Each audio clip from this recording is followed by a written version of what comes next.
ഞാനൊരു കാര്യം ചോദിക്കട്ടെ, നിങ്ങൾ എപ്പോഴെങ്കിലും ശ്രദ്ധിച്ചിട്ടുണ്ടോ?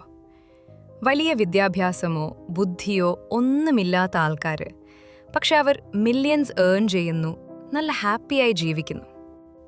അതേസമയം PhD ഒക്കെയുള്ള ഭയങ്കര ബുദ്ധിയുള്ള ആൾക്കാർ, പക്ഷെ അവരെപ്പോഴും ബ്രോക്ക് ആയിരിക്കും, ലൈഫ് ഫുൾ സ്ട്രെസ് ആയിരിക്കും. എന്തുകൊണ്ടാണ് ഇങ്ങനെ സംഭവിക്കുന്നത്?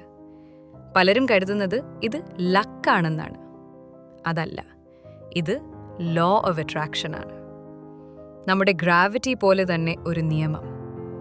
ഇപ്പോൾ ഞാനൊരു പേന കയ്യിൽ നിന്നും വിട്ടാൽ അത് താഴെ വീഴും.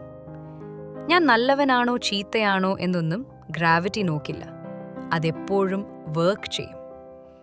ലോ ഓഫ് അട്രാക്ഷനും ഇതുപോലെ തന്നെയാണ്. ഇതിനെപ്പറ്റി സയന്റിഫിക്കലി പറയാം. നമുക്ക് ചുറ്റും എനർജിയാണ്. നമ്മുടെ ശരീരം പോലും വൈബ്രേഷനിലാണ്. നിങ്ങളൊരു റേഡിയോ ടവർ പോലെയാണ്. എപ്പോഴും ഒരു സിഗ്നൽ പുറത്തേക്ക് വിടുന്നു, തിരിച്ചു സിഗ്നൽ റിസീവ് ചെയ്യുന്നു. ഇതിന്റെ മെയിൻ സീക്രട്ട് എന്താണെന്ന് വെച്ചാൽ, നിങ്ങൾക്ക് വേണ്ടി വരുന്നതല്ല നിങ്ങൾക്ക് കിട്ടുന്നത്. നിങ്ങൾ എന്താണോ അതാണ് നിങ്ങൾക്ക് കിട്ടുന്നത്.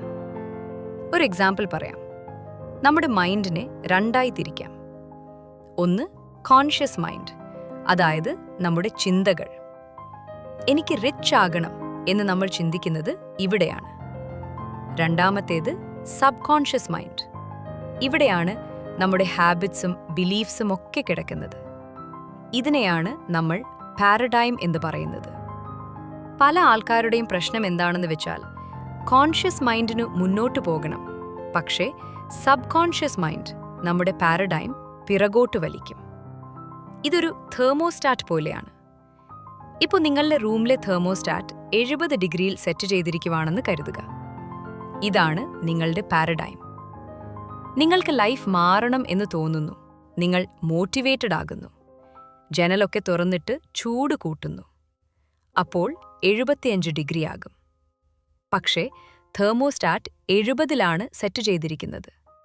അതുകൊണ്ട് അത് ഉടനെ AC ഓൺ ആക്കി തിരിച്ചു 70ൽ തന്നെ എത്തിക്കും. ഇതുപോലെയാണ് ജീവിതവും. കുറച്ച് ക്യാഷ് കൂടുതൽ കിട്ടും, അപ്പോൾ തന്നെ കാർ ബ്രേക്ക് ഡൗൺ ആയി ആ ക്യാഷ് പോകും. അല്ലെങ്കിൽ ഡയറ്റ് എടുത്ത് വെയിറ്റ് കുറയ്ക്കും, പക്ഷേ 2 മാസം കഴിയുമ്പോഴേക്കും പഴയ പോലെയാകും. കാരണം നിങ്ങൾ പാരഡൈം മാറ്റിയില്ല, നിങ്ങളുടെ വൈബ്രേഷൻ മാറ്റിയില്ല.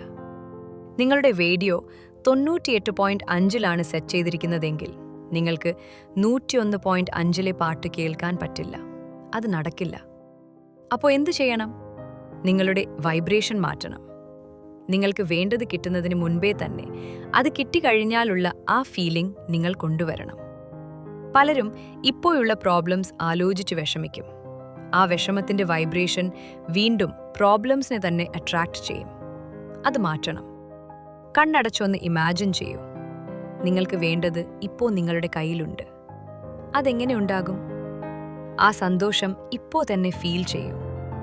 അങ്ങനെ ആ ഫീലിംഗിൽ നിൽക്കുമ്പോൾ നിങ്ങളുടെ വൈബ്രേഷൻ മാറുന്നു. പുതിയ ഐഡിയാസ് വരും, പുതിയ ആൾക്കാരെ മീറ്റ് ചെയ്യും. ആദ്യമൊക്കെ പാരഡൈം നിങ്ങളെ പിറകോട്ട് വലിക്കും, പേടി തോന്നും. ഇതൊന്നും നടക്കില്ല എന്ന് മനസ്സ് പറയും. അത് സാരമാക്കണ്ട, മുന്നോട്ട് പോകണം. ഇത് മാജിക് ഒന്നുമല്ല, ഇത് സയൻസ് ആണ്. സോ ലൈഫിൽ ഇപ്പോഴുള്ള പ്രശ്നങ്ങളെക്കുറിച്ച് ചിന്തിക്കാതെ നിങ്ങൾക്ക് വേണ്ട കാര്യങ്ങളെക്കുറിച്ച് ചിന്തിക്കൂ. പുതിയ സ്റ്റേഷനിലേക്ക് ട്യൂൺ ചെയ്യൂ, ഫീൽ ചെയ്യൂ. നിങ്ങളുടെ ലൈഫ് മാറുന്നത് നിങ്ങൾക്ക് തന്നെ കാണാം.